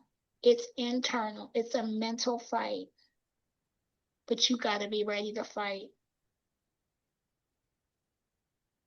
What's something you okay, just so what's something you wish medical providers and understood about the emotions, emotional side of SMA? I don't think I mean this is my opinion, but I don't think doctors really care about the emotional side of SMA. I don't think doctors care about the emotional side of a lot of things. But they're not wired to. So I don't hold that against them. Yeah. I think I would probably charge them with don't look at me just as patient 101, patient room 2, patient room 3. Like coming with it as I'm a human being. I don't care that you've probably seen 30 patients in the ED and that you came upstairs and now got to see 30 more. I don't care. I don't care, and neither should you. You're my doctor at that moment. I need you to break down that wall of tiredness and fatigue that you're experiencing and be my doctor and listen to me. Yes, I might not have the medical degree that you have, but guess what? It's my body. So I'm quite familiar with it. So I would charge doctors to listen. Listen to your patient, especially the ones where they do have invisible symptoms and disabilities, and listen. If you listen, you'll hear. And if you hear, you can make changes that are correct and beneficial to the patient. When you don't listen, you hear what you want to hear, and that patient suffers because they're on the wrong treatment. So listen to hear so that you can properly treat to solve issues. That's what I would ask doctors. So,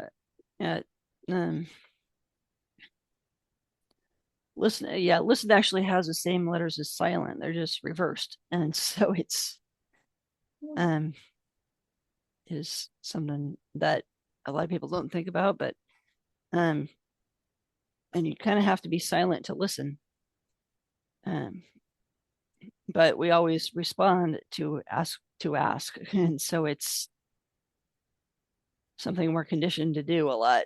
But with doctors, HIPAA plays a role in that. So how would you suggest that they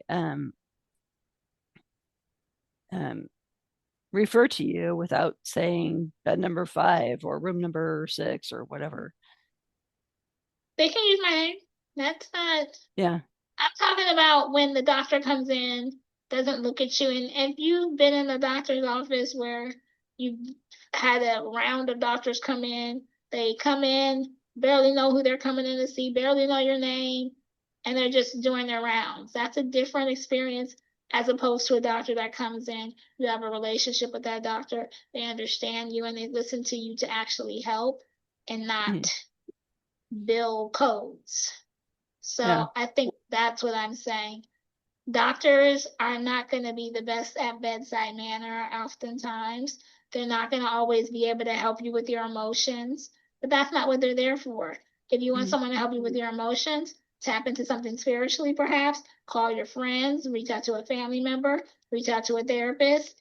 The doctor might not be the person to help you with your emotions in that moment. And that's just the reality of things. They're there to provide treatment and solutions.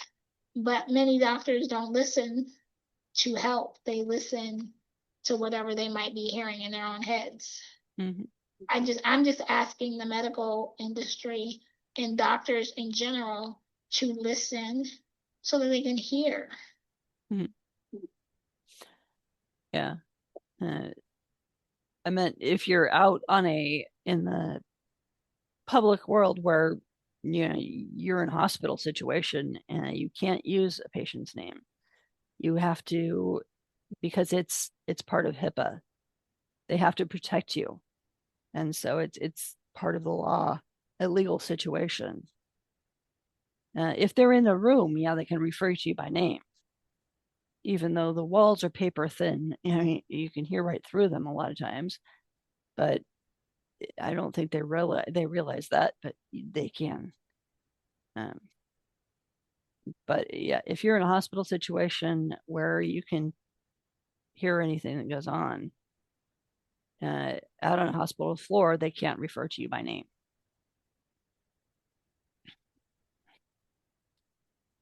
And so, and that's just protecting your rights. Even out, and people don't realize this, but even after you die, you're still protected.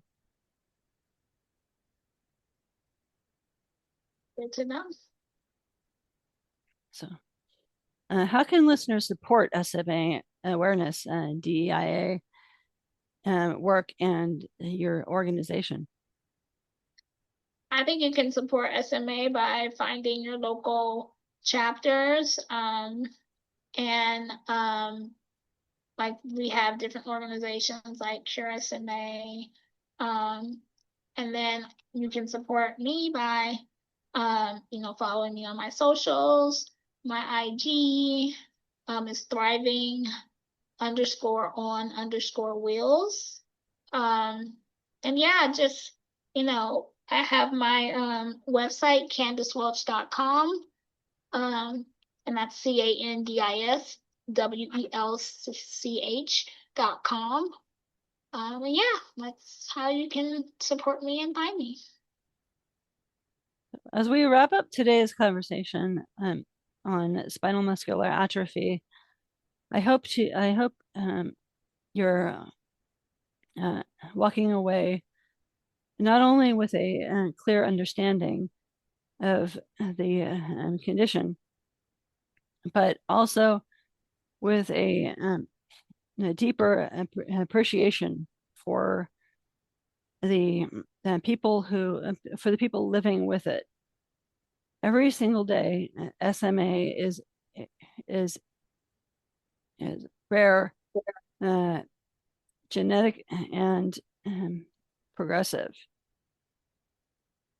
It is also a condition where early detection, treatment, accessible, and access, and lived experience truly shape outcomes.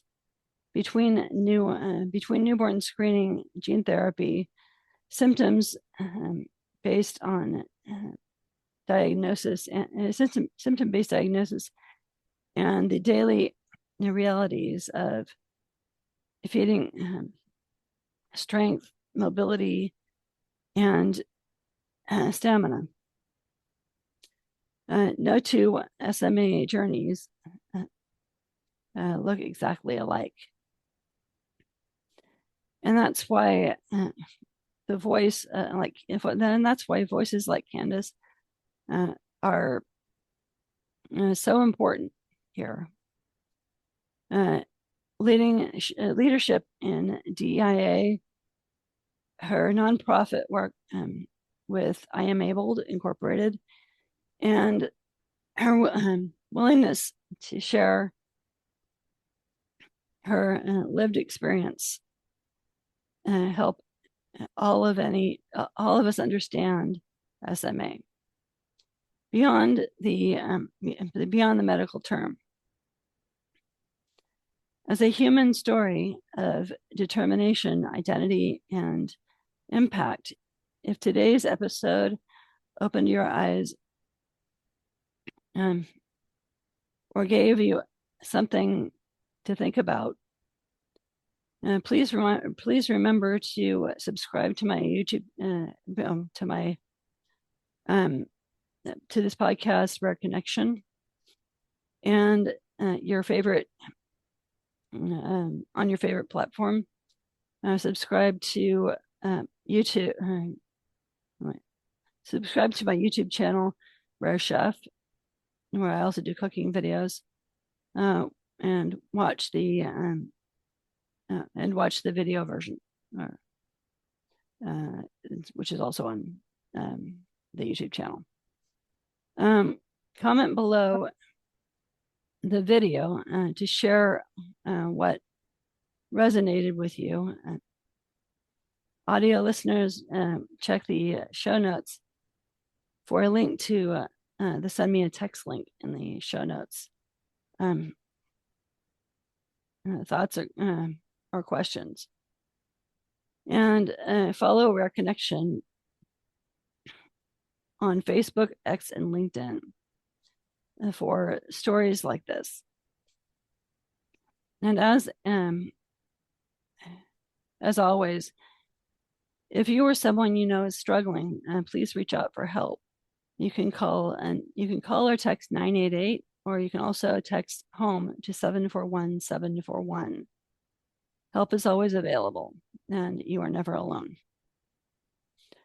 Thank you for being here, and thank you for supporting Rare Voices, and thank you for helping make Rare Connection possible. I'll see you next time. I'll see you for the next episode. Thanks.